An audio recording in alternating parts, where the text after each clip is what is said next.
So, the skeptical. And now let's pass to Panagiotis Christias and make a huge jump to a contemporary philosopher who has passed. And because Kondylis is also a contemporary philosopher, but he is among us, unfortunately. So we take Kondylis and his memory. Please, Panagiotis. Thank you. Actually, before listening to Stelios, I was pretty sure what I was going to say. But right now, I'm not quite sure what I am going to say. I am certainly going to speak about Kondylis. In a certain way, I say about Kondylis. I am not Kondylis. Please use the microphone. I do. Okay, it must be very close. How close must it be? Is it close enough? Yeah. Okay. I'm sorry, I must rearrange my world, as Condilis would say.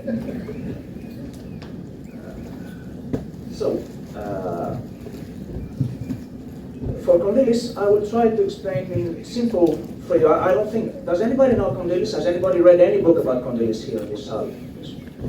Yeah, that's great. Good. So you see, everybody knows about Pyrrho and Skepticism. Nobody knows about Condilis. This is good for me. It's part of Stelios. Stelios can be, let's say, refuted. I cannot because nobody has read it.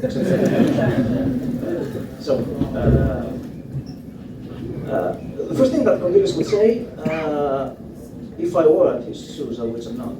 Actually, why even do we care about ancient philosophers? He abhorred ancient philosophy. He was a modernist.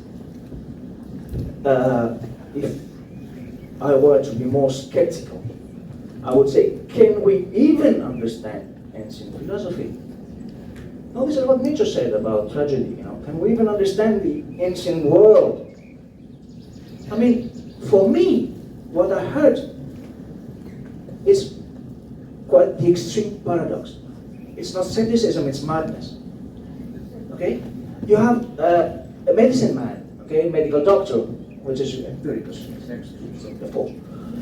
Of course, yes, let's say some assumptions that have to be made in order for an empirical doctor to make a diagnosis and cure a sick man. You know how empirical doctors worked? They didn't have theories like the Hippocrates. No. He just had tables that had names, hepatitis, which means problem with the hepat. You had symptoms, and you had some medicine plants that cured the symptoms, and maybe the patient would live afterwards. Maybe. Okay. Now, in order to base your diagnosis and cure, this is about the life of a person we're talking about, okay?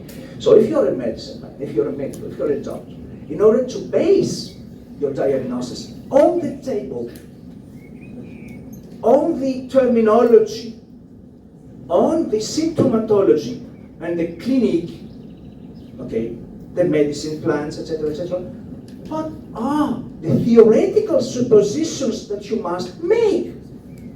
Even if you don't express them, you must have an empirical theoretical system, at least as accurate as Hume's, based on essay and error. No? You cannot do without saying it. So when a Pyrrhonian tells you, I am empirical, I don't have any theory, I'm sorry, I don't buy it. Okay? Let's continue. Now, second thing, it's about what I am going to believe, Wertfrage, okay, values. That's all Condylis was interested about, not ontology, not medicine actually. Values. Okay. Now, I remember, I don't know who, maybe you can, distinguished professors, maybe you could help me. There was a guy that accused all professors in Germany to be kind of hypocrites, that doubted about everything 2 hours a week, and then we're the most reassured persons in the world the rest of the time. That means what? That means, okay, I doubt about normative systems. I don't know if there's a God. I don't know if customs are right. I don't know if, for example, raping your female slave every night is correct. Okay, this is what happened actually. It's a common thing. But listen, okay, I'll accept it. But I doubt, of course, that it's true. Extreme paradox. I mean, hypocrisy. Okay?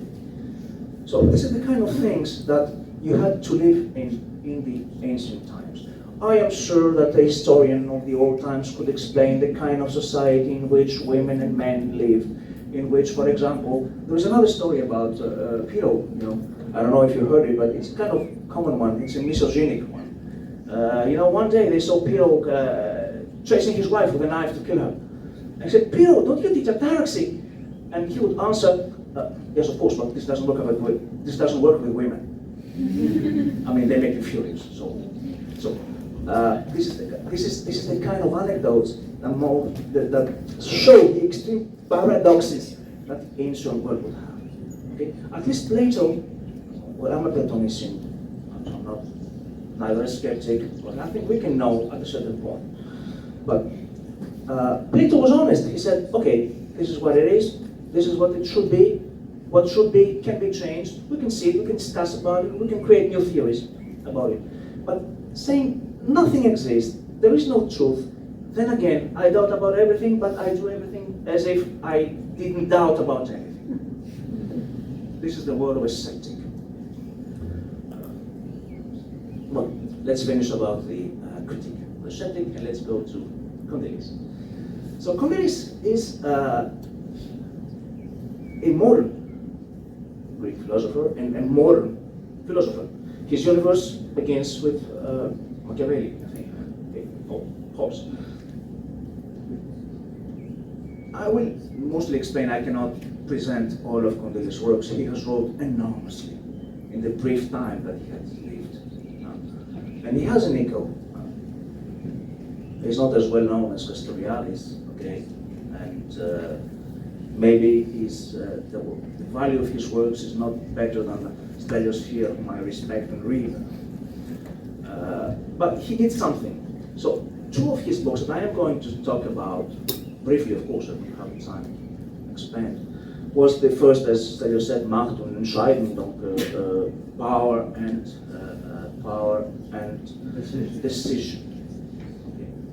And the second one, the Social Ontology, the first volume, with a 3-volume work. He didn't have the time to finish the first two. He finished 90% of the first volume, and then he just left notes for the two to make. Now, Kondylis it is what I say is important because, not because it is absolutely true, but because it will help you, it will help everybody who doesn't know Kondylis to position him in the history of philosophy. Okay, he was a post-Nietzschean, post-Weberian. Okay, so you must understand that the work of Kondylis presupposes two friends, if you like, Nietzsche and Weber, and two enemies. There was Carl Schmitt and Martin Heidegger. Let's go the first one, Carl Schmitt, to whom he actually borrows the term of decision. Okay, I'm sure that you've all read this famous book in which Carl Schmitt says that the sovereign is the one that decides for the extraordinary situation. Entscheidung, entscheidet, Ausnahme, Zufall, Zustand, whatever you want to call it. Now, what does Schmitt mean by this? It means that a decision is actually a normative jump that could change a world order for another one. An extraordinary situation is a situation which cannot be interpreted, treated, and addressed in the terms of the legal and normative framework of a certain historical nation at a certain historical time.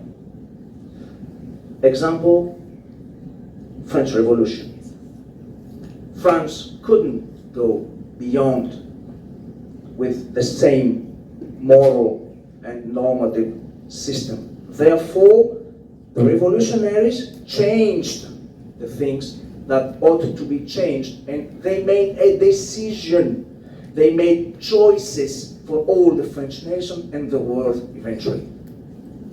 So decision is, according to Schmidt, a normative act of a group of people that tried to change the normative system in order to address problems that couldn't be addressed in the larger normative system.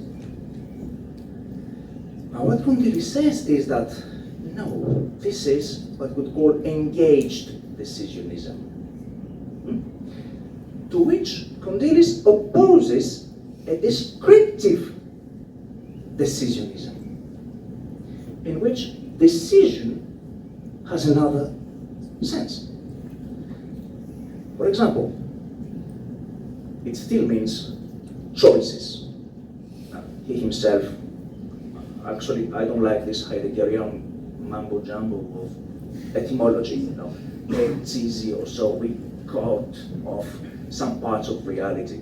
Well, choices have been made, and now have been made for individuals, but we have been made at first in a biological level. That means we cannot hear ultrasons. We have 2 eyes, we have hands, we have a heart, we have a mind. This is choices that human nature made for us. The human species is made out of choices in order to orientate in the earthly environment. This was a choice. But there are choices in different levels. Religions are choices. Political regimes, say ideologies, are choices. Even philosophical dogmata are choices. So, if we are about this definition of decision, then we must understand that a decision is what we call a world image, Weltbild, an interpretation and a representation of the world, actually, that offers some assurance and some certainty in order to act in it. I mean, the argument has been advanced. You don't need knowledge and truth to act. No? No. You just need certainty. I remember Wittgenstein. This is your hand. I agree, this is your hand, but you do not know it. You don't have reasons to believe it, though. I mean, modern epistemology, thinking about wine, the web of belief, has already integrated this kind of discourse in its findings. So, after said the thing about decisions, comes the second phase of the analysis of Kondylis. Let's call it a theory. I don't have a problem calling it a theory. It is a theory. A descriptive theory is important. How do decisions come to light? Why do they come to light? Well, then, it's not difficult to understand. Take, for example, communism, take, for example, Christianism, take whatever dogma, moral dogma you like, and you will see the same exact things. They are a structure of the moral world which has an hierarchy, not only of values, but also of people representing the values. there is no religion without priests, and there is no communist party without the specialists or the professional revolution. There are no orders without an hierarchy of people at the same time that they represent a hierarchy of values. So Kondylis says that the decision is only a tentative for a group, an individual, a nation, to not only gain power, to withhold power if he has it, and to gain more power if he doesn't have it. In other words, wherever there is a revolution, some people gain from it. Reminds me, I think it was the Madame Bovary, L'éducation sentimentale, the great French author, my name, Flaubert. He said, in order to change your world, if you want to change the way you live, you need either millions or a revolution. I mean, enter a revolution, be the winner, and then you will find yourself up in the social status ladder. Okay? So, once we understand that values actually are kind of ammunition. What counts is that you counter your enemies. You persuade people. It's not truth that is important. Persuasion is. Let me take an example from Kondylis' own work, not the two that I've mentioned. I said Kondylis wrote beaucoup. The history of the philosophy of the Enlightenment. Okay. Now, you would think that the atheists, nihilists, speaking of nihilism, that Kondylis really appreciated, comme de Sade, for example, or La Métrie, who were actually radical in their objection to the morals of the time, that were atheists, that believed that the human entity, human being was nothing else but a machine. Sorry, the expression to fuck and kill. It's their own expression. This actually was very harmful to the new ideas of the Enlightenment.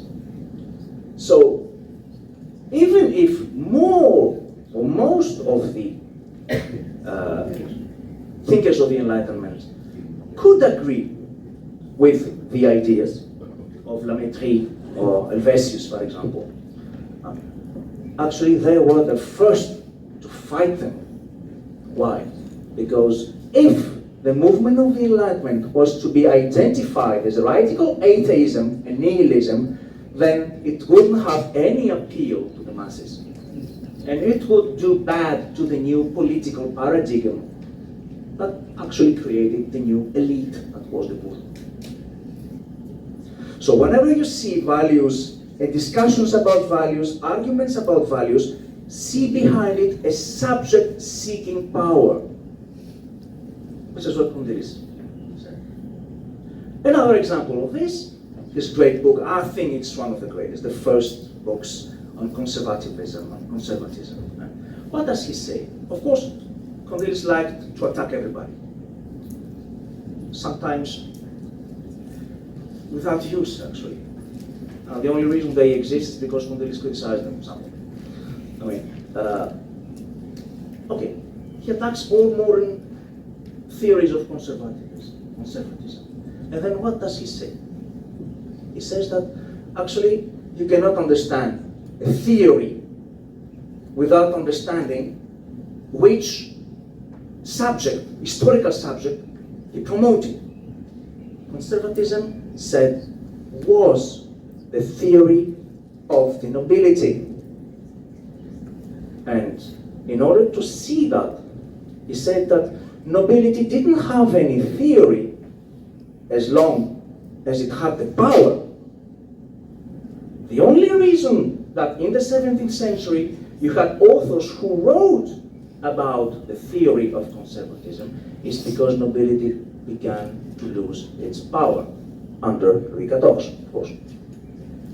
So, this is, let's say, the first and main argument of Kondylis against values and value-ordered world.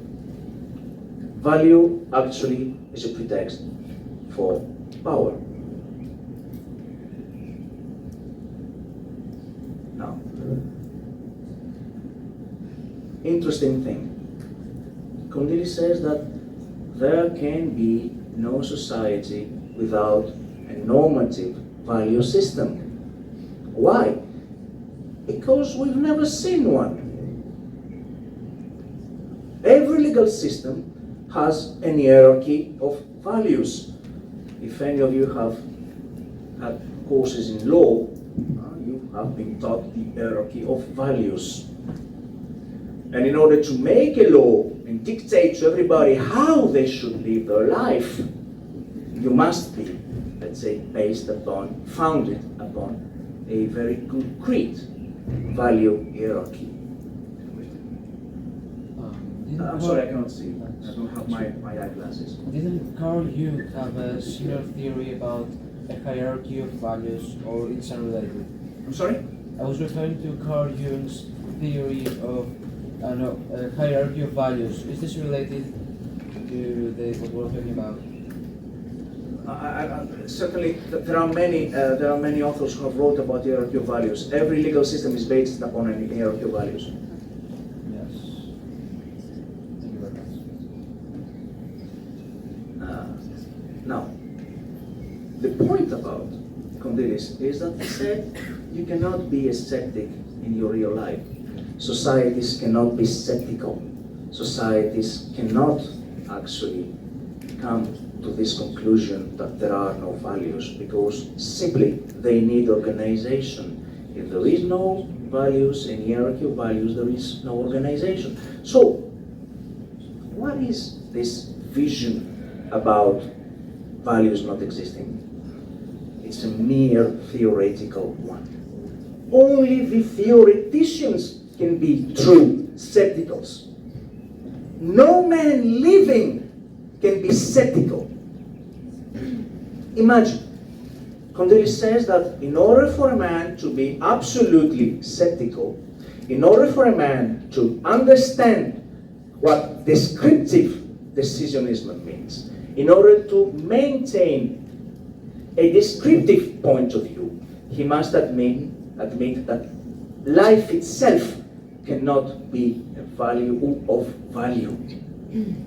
Who can live thinking that his life is not, or the life of his child or his wife or his friends is of no value? Nobody.